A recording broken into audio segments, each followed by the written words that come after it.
Okay, should we get into it? This is my review of the Boss RC-500. Hey guys, what's going on? It's JB here. Welcome to the channel. If you've never been here before and you want to learn all about music tech and looping, then start now by clicking the subscribe button, hit that bell, and you won't miss anything. The 13th of January 2011.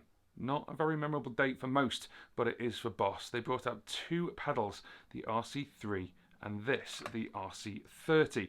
This is the dual track looper, as they call it. You have two tracks and you can record up to 3 hours, and that was huge for the time, and it still is huge for most people. Most people record a loop for a couple of seconds, 99 memory bank, and a couple of beats built into there. As time gone on, people have found the limitations of this looper. It's quite difficult to change from track 1 to track 2. It's even more difficult to stop both tracks at the same time. If you want to start it and stop it, and you want to do all the advanced stuff, you need to get an expression pedal, and that's fine, you can do that. There's no Midi on here, and it's not very customizable.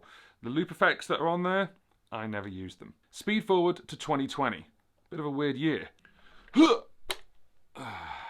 This is the Boss RC-500. So what does it do? Well, we're going to go into it today and we're going to find out all the different things it does and all the advancements over this one. So if you do have this one, you might want to upgrade, or if you're thinking about which one to get, I've put links in the description where you can pick these up. And I'm going to show you the unboxing that I just filmed a little bit earlier, and then what we'll do is we'll jump into it. Oh yeah, and there's timestamps for what I'm doing. So have a look, there's chapters, and you can skip to whatever you want to, and it just shows you the unboxing and all the other bits we're going to do as well. So back to the really weird zoom bit I'm going to show you. Where? So in the box we have, first of all, before we get to in the box, look at the box, it's absolutely lovely. It's a really nice deep red. And in the box we have, first of all, the instructions. And we've got some rubbery feet to go on the bottom and a register code. That's the instructions there. They supply you with some batteries. So 4 batteries, which is a welcomed gift to in the box, which is always useful. And then the actual RC-500 itself. Let's get this out. There we go. Oh, it's not even sealed, that's good. And there we are, there is the RC-500. The thing with the 500 as well is it's so much smaller than I thought it was going to be. I mean, size of my hand, the 500 series is tiny. 3 buttons, and we're going to go into them in a minute. So on this RC-500 we have a couple of things. I haven't even turned it on yet, I just want to show you. So first of all, we've got track 1 and 2, and we've got the volume controls for each one. We've got an edit button for each track. This is record and play and stop, and then the track select. So this will select between the 2 tracks. You've got your LCD panel here and your rhythm, your on off, your memory, your menu, right and enter, and we'll go into them. And then this little dial, very satisfying click. And it's also clickable as well. And then you've got your mic level. Underneath is the battery compartment, so quick click on that, and it's 4 AA batteries, which is great. This is a weird thing to talk about, but I'm actually really happy that these are individual compartments as opposed to one where you've got to like put them all together and squeeze them down and they always pop out of place. They're 4 individual compartments, so it's really nice and solid when the batteries are in there. Now, if you've never had a RC30 before, or an RC3 or RC5 or the RC500, you'll notice there is no power switch. There's no power switch on the back. What they do is very clever. The power switch is actually when you plug in your output into output A, which is the left normally. So they've called it A and B as opposed to left and right because of course you can just personalize which ones they are. But as soon as you plug a lead into the output A, the power comes on. As soon as you unplug it, the power goes off. So if you're in a live environment, be very careful with that. Don't plug that in with the speaker switched on. You're going to get a bit of a boom to your speaker. So let's boot her up. So as you can see, we go straight to memory number 1 and we're ready. Okay, so I've just turned my main light off here. The reason for that is because I want to show you these. This is the light system, and as you can see here, this blue is this blue, and you can see that this one over here is just flashing intermittently, and that is track number 1. You probably won't be able to see that. But if I click this one, it then goes blue, and that is track number 2. If I hold it down, it actually goes a sort of purple colour I'm going to try and see if you can get that purple in the video. There's some purple light here, but let's just see if we can get that in. Do you see the reflection of that? That's like a purpley colour. So that's actually purple. So you have to remember the three colours. So colour number 1 is red. So that red is track 1. Blue is track 2.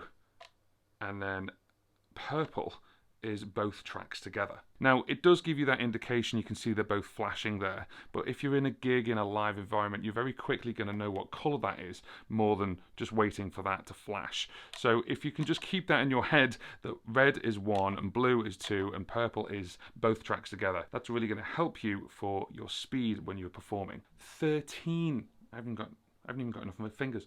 13 hours recording time. However, you have a total record time per track of 1.5 hours. I've seen some people say, oh, I can do a 13-hour loop. You can't. It's 1.5 hours per track, but it's 13 hours across the board. Just be aware of that. It's still 44.1 sampling frequency and still 2 tracks, but this time it's ADDA 32-bit, and the processing is 32-bit floating point. This is massive, and I think at the point of recording this, this is the highest floating point and ADDA conversion for a hardware looper. Here is my trusted old RC-30.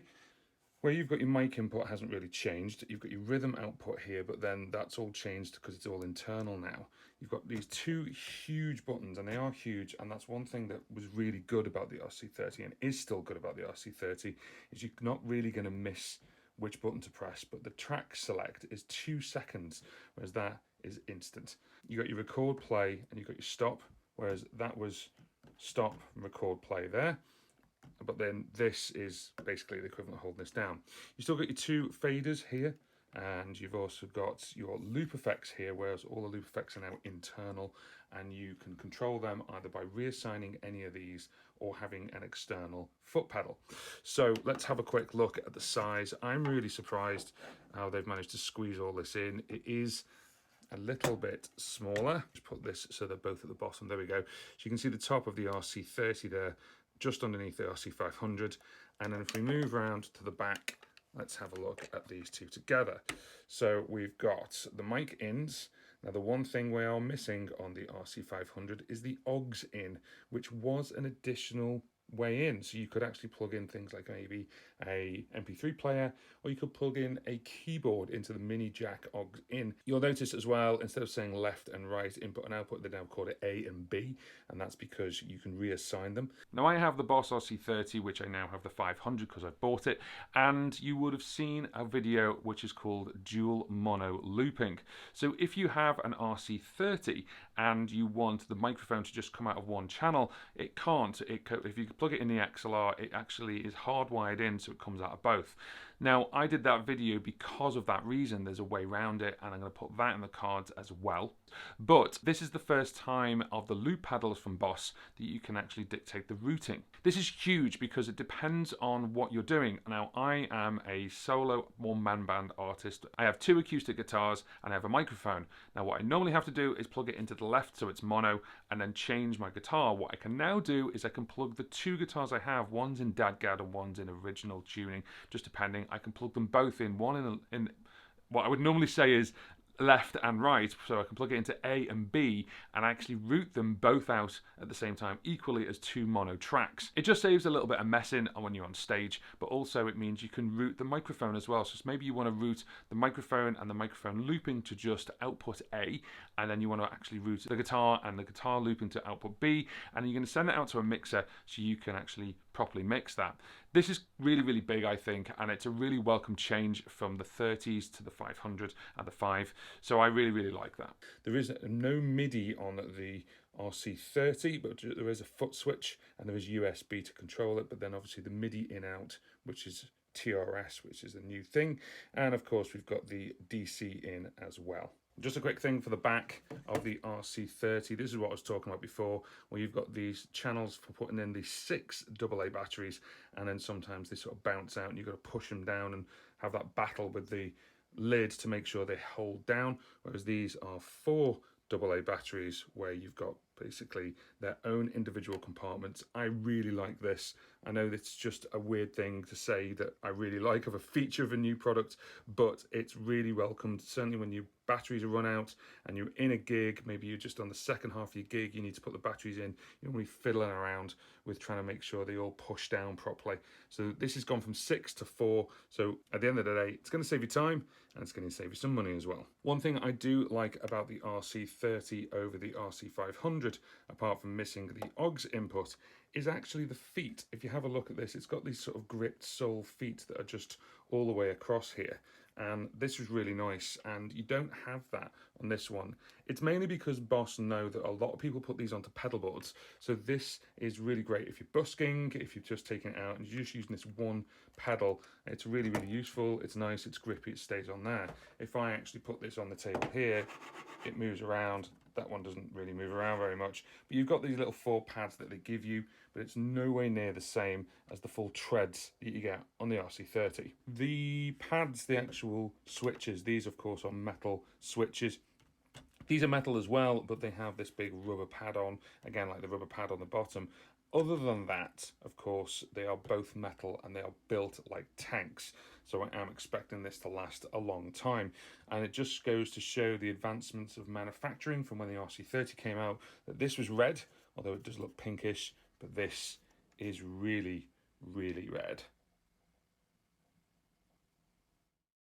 So this is my first tip, but a little bit of a complaint, and it's the manual. So when you get everything unboxed and everything, you're going to get this in the box, and this is the RC-500 manual. You'll quickly notice it's in lots of different languages, and if you actually pick it out, that is the manual that out of the whole section, no matter what language you're in, it's about the same thickness. It's more like a quick start guide. It says it's the owner's manual. It'll get you going, but what I would really recommend you do is go to Boss's website and have a look at the parameter guide. The parameter guide gives you a breakdown of every single page and everything you need to actually change things. But what it also does, which this doesn't do, is explain a couple of different settings which I think are vital. For example, I had someone ask me the question in my other video about 10 things you need to know about the Boss RC5 and RC500, which I'll put in the cards now. How do you get it from looping both tracks together to looping like an A and a B, like a chorus and a verse, which is basically serial mode? And it doesn't tell you how to do it in here, but it does tell you how to do it in the parameter guide. By the way, this is a good point to pause and just ask if you've got any questions. If you do, please put them in the comment section below. I'm going to be making a video about your questions answered. Please put them in if you're itching to know the one thing that it doesn't tell you on the website. Okay, so here we go. We now have the RC500 unpacked and plugged in. This microphone is going into the microphone input. I'm just doing it as a basic setup for now, and we've got the single mono going out, so you should be able to hear that as a mono track. This little arm thing here is actually another camera pointing down, so you can see what I'm doing on the RC500. Now I'm using the mic input here. If I turn this up, you can see there's a little green input there, and that's showing me my input. I can turn it all the way up to max, but it goes a bit distorted, so I'm just going to turn it a bit down. There we go. And you do want it flashing a little bit, so it's got the input, but you don't want it going really, really hot. So I haven't done anything other than plug it in and turn it on. So I'm just going to create a quick loop so you can hear it actually looping, and we're going to talk about the colors.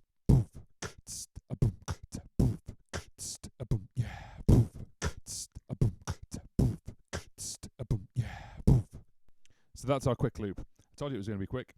And what you've got is you've got a couple of different colors. So now I've looped something on track 1. It's now white as opposed to blue. I hope you can see that on that camera there.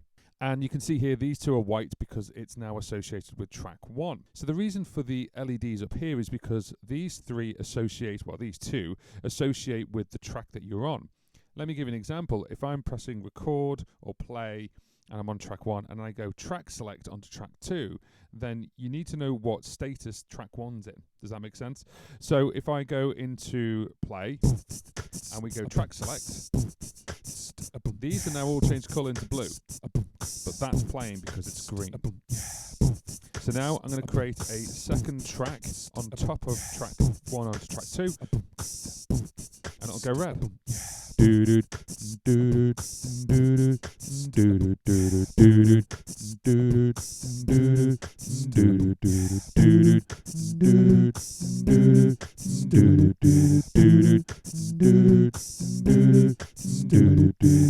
I can go back to track 1. Track 1 is blinking, so it knows it's track 1. Track 1 is red on here. You've got to remember these colours. I press stop.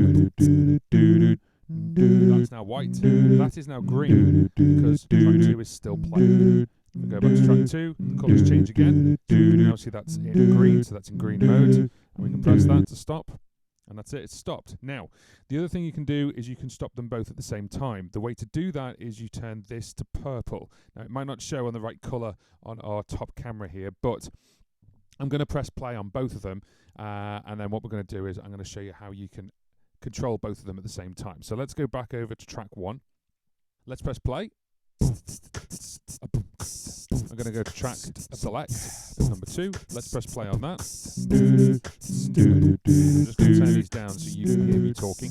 And what we're now going to do is we're going to hold down on track select. So if you hold it down for 2 seconds, this now goes purple, and both of these are selected. So both of them are flashing at the same time. So if I press stop and I press play, stop, play, it's really instant.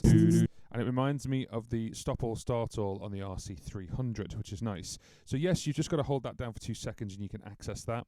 The alternative way you can do it is if you have an expression pedal or an external pedal, you could make that stop all and start all straight away, so you wouldn't have to do that. Now, if I just press it once, we go to blue, and you can see I've just pressed it once, it's still on track 2. Press it once again, and it's on track 1. If I'm on track 1 and I hold it down, and we go to all tracks, if I then press it again, it goes back to track 1. So just a reminder that when you're on the all tracks, as it were, when it selects both tracks together, when you tap it again, it'll go back to the previous track you were selected, whether it's on track 1 or track 2. There's 2 things we can do here. We can undo and we can clear. So what I'm going to do is I'm just going to play track 1 and then hold down the record play button.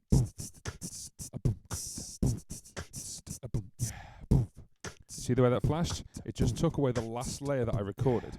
Hold it down again, and it brings it back. Now that is undo redo, and that's on the record play button. If I hold down the stop button, it'll get rid of everything. It'll clear the whole track, which we do now. And there we go, it's got rid of it. Now, what you've got to be careful of with this is it gets rid of that track, but it hasn't got rid of the second tracks. Again, what you can do is with an external foot pedal, you could assign that so it just clears one track and then track 1 or track 2, as opposed to clearing the whole memory. Okay, so next I want to talk about is the rhythm section, and the rhythm section is really simple to begin with, but you can go really, really deep into it. So we've got a tempo button and we've got an on-off button. Nice and simple. So the tempo button, 1, 2, 3, 4, 1, you can click it with there, or we can click it once and then use this lovely dial to basically move this along. So I really do like how that clicks, it's nice.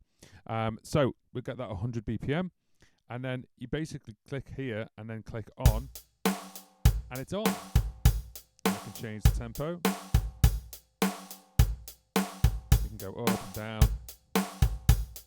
So let's keep it at 110 and turn that off. So now we've got our tempo. If you leave it alone, it'll just go back to the memory, or you can press exit and then you're ready. We can record a beat with my voice first and then bring the tempo in afterwards. Or what you can do is you can arm it. So as soon as you hit record, it will actually kick in the tempo. The third option you can do is you could bring the tempo in first, and then when you hit record, then you're recording with in time. So what I'm going to do is I'm going to do the second one, where we're just going to record straight from the go. As soon as I hit record, that tempo is going to kick in. Din, din, din, din. Din, din, din, din, din, din, din. Din, din, din, din, din, din, din. Din, din, din. There you go, you can see there that we've recorded, and then I'm just going to overdub. Din, din, din, din, din, din, din, din. Dun, dun, dun, dun, dun, dun, dun, dun. Dun, dun, dun, dun, dun, dun, dun. Dun, dun, dun, dun, dun, dun, dun. Dun, dun, dun, dun. Turn the tempo off. Dun, dun, dun, dun. Dun, dun, dun, dun, dun, dun, dun. And then we can just bring it back. Dun, dun, dun, dun, dun, dun, dun. Now the other thing as well is when I hit stop, that is stopping it all. It stops the tempo at the same time. Again, you can program this so you can have the tempo independent. So it will stop the loop, but then keep the tempo going. So we've got a little loop there, but what if I want to change something? So it's real simple. We've got a memory and we've got a menu. So memory is the menu for each memory, if that makes sense. And there's a couple of generic things that can happen as well. But what we're going to do is we're going to go into there. Now, what you can do is you go into each one in turn, and you've got this dial here. So we go memory record is about everything to do with recording. Memory play is all to do with how it plays back. You've also got the loop effects, so the memory loop effects, so you can click into here and we can say off, or we can actually say on, and you can turn them on. So if I was to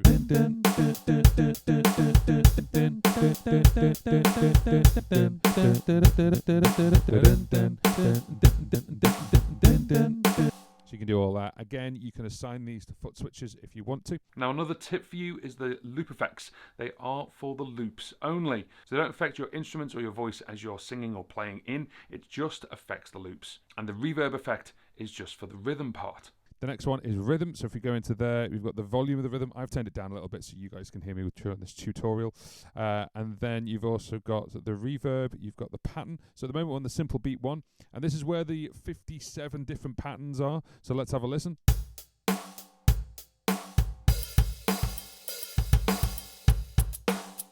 On the RC-500, there's 57 different patterns, all with an A and a B variants, and there are 16 different kits to choose from. So you could have kit number 3 with variance number 54, and you could have kit number 5 with variance number 1.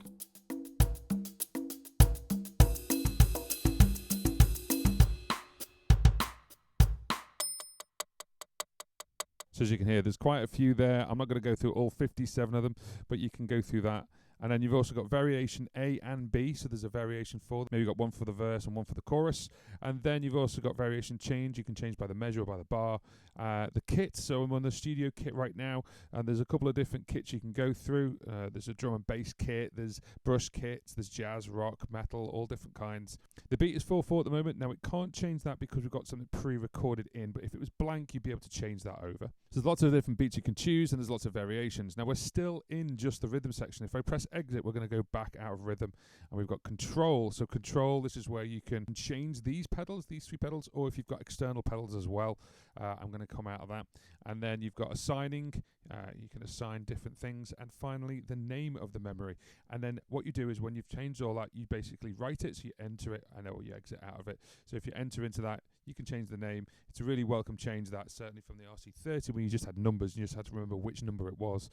And that's literally one memory. But I really like the layout of this. Each button basically does what you need it to. So for example, if I want to change something on track 1, there's an edit button here. If I click on there, I can say put the reverse on, or I can do loop effects on straight away, one shot, start immediately, stop immediately, and that's just for that one track, and then just click exit and get out of there.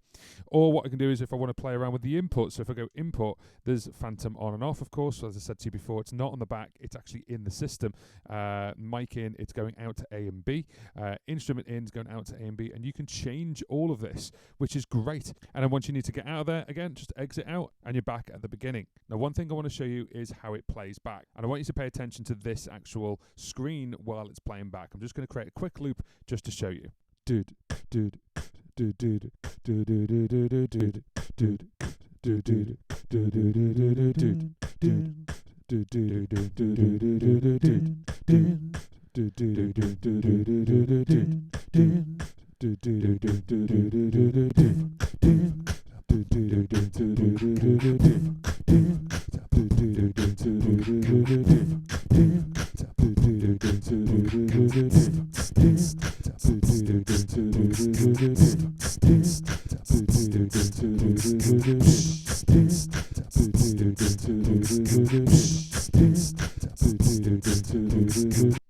Okay, so I just created a quick beat here, and the reason I've done this is because what I want to do is I want to show you how this plays back. You may have seen that obviously in the tutorial already, so I'm just going to press play and then turn it down a little bit just so you can see the different kinds of things. I'm just going to press play on track 1.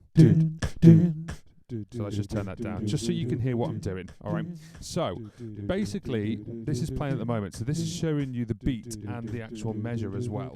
And what I'm going to do is I'm going to go into Menu, go into General, scroll across to 1, and this is display mode. So this is beat and position. This is what you're seeing right now. I can change that over to just beat and get out of there. And that's just the beat. 1, 2, 3, 4. But it doesn't show you how long the loop is. We can go back in there. And we've got a load of them. We've got name and position. So let's just go into that one. So memory 1 and the length of it. That's quite nice. That's quite cool. So you know which action 1 you're doing. You've got the next one is number and position. So let's get out of there. So it's just track number 1. So you can use that if you want to. You've got status and position.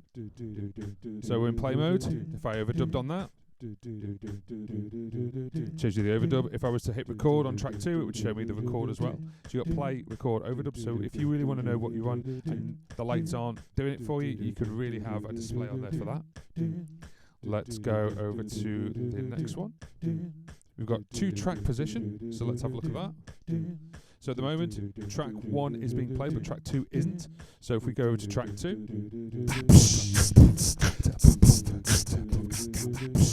now these 2 tracks, stop that. Now these 2 tracks are actually the same length. So let's go back over there. Menu.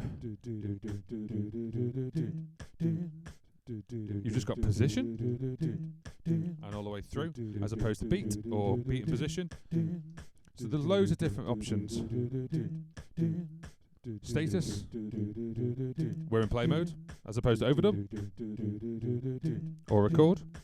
But it's one really nice thing where you can customize it. I actually prefer the one it just comes with, where you've just got the beat and the position, and then you just recognize that up there, but then you know which track you're on because of the color of this one. Now, there's absolutely loads I can go into here. I can go into every menu setting if you want me to, but there's one menu that I do want to go into before we finish up today, and that is to change this from a 2-track looper to a 1-track parallel looper. What I mean by this is that these loops both play together, track 1 and track 2. What if you want to change it so that's a verse and that's a chorus? So all we do is we go into memory and we scroll across to play mode. And then what we can do is, you can play mode is in multi at the moment. So what that means is they're both playing together. If we change that over to single, what we can do is, if we get out of here, if I was to record on track 1,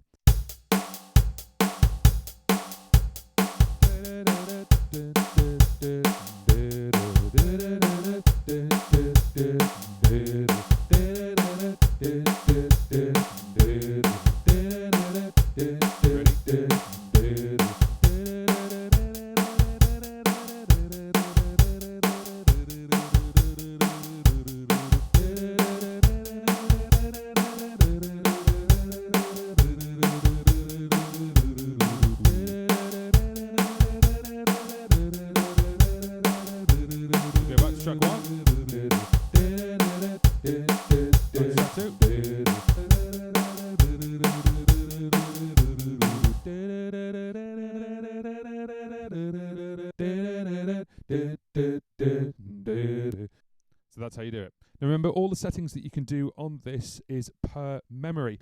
Now a couple of settings you can set up, like whether you're going to play overdub or you're going to play overdub record or play record.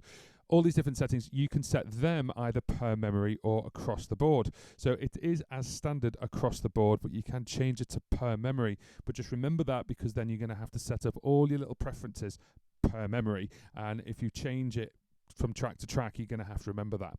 But a couple of nice things you can do. So the basics are all done across the board. So if you change one thing, it's kind of set that way. If you want to change that, that is in the menu system. So you can, as I say, change it on the fly by memory and save it. So each memory's got a different preset, so it could have a different button press for each memory, which is huge. One of the biggest changes is how you save your loops. Now, when you save a loop, you've still got 99 memories, but this time on the RC-500, what you can do is you can save the rhythm, the effects, and the parameters that you've done right down to each memory, or you can save it per system. So to go into that, you can change it from system to memory, and what that means is that each memory can be completely different. Let's say on your first memory you've got a 2-track looper, which is actually where you're recording them together, and you've got harmonies and you just take them away and bring them back. But then track number 2 could actually be a verse and a chorus where you just change between the two, so you can save that per memory. Now you can have different kits, you can have different rhythms, you can have different time signatures, and they're all there for you to save. And finally, one of the big changes is reprogrammable buttons. What do I mean by this? Well, you've got 3 buttons at the bottom, and you've also got the expression and control pedals you could get additionally.